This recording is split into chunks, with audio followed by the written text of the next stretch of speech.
বিসমিল্লাহির রহমানির রহিম। আমিরুল মোমিনিন, আসসালামু আলাইকুম রহমতুল্লাহি ওয়া বারাকাতুহু। বাংলাদেশের আইন প্রশাসন, নির্বাচিত সরকার, স্থানীয় সরকারকে আমি একটা ডকুমেন্ট দেখাই। ওয়ারিং ছাড়া, নোটিশ ছাড়া, নোটিশ ছাড়া, ওয়ারিং ছাড়া, নোটিশ ছাড়া, নোটিশ ছাড়া, কোর্টের তলব ছাড়া আসামি গ্রেপ্তার হইয়া দিনে রাইতে ৪৫ বছর জেল কাটছি।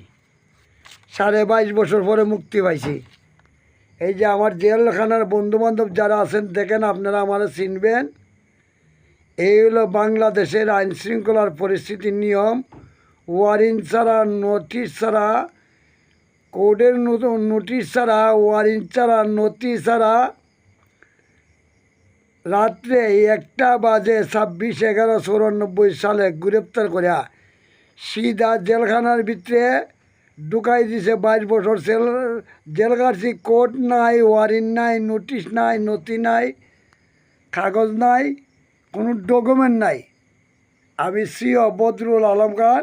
111-এ যারা এমপি মন্ত্রী আছেন, যারা আছেন আর কি, আপনারা সবাই তো চিনার কথা। দেখেন, হয়তো আপনারা গেলেন এখন না চিনতে পারেন। আমি আরও কটা ছবি দেখাই।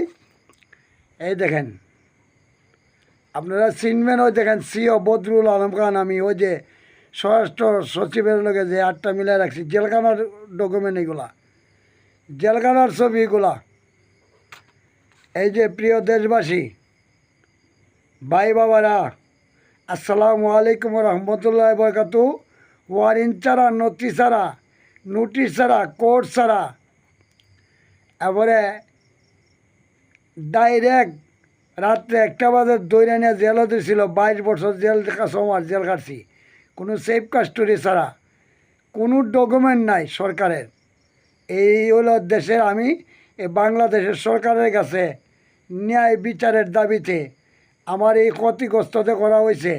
বিনা অপরাধে আমাকে বুয়া মার্ডার কেসের আসামি কইয়া জেল কাটাইছে।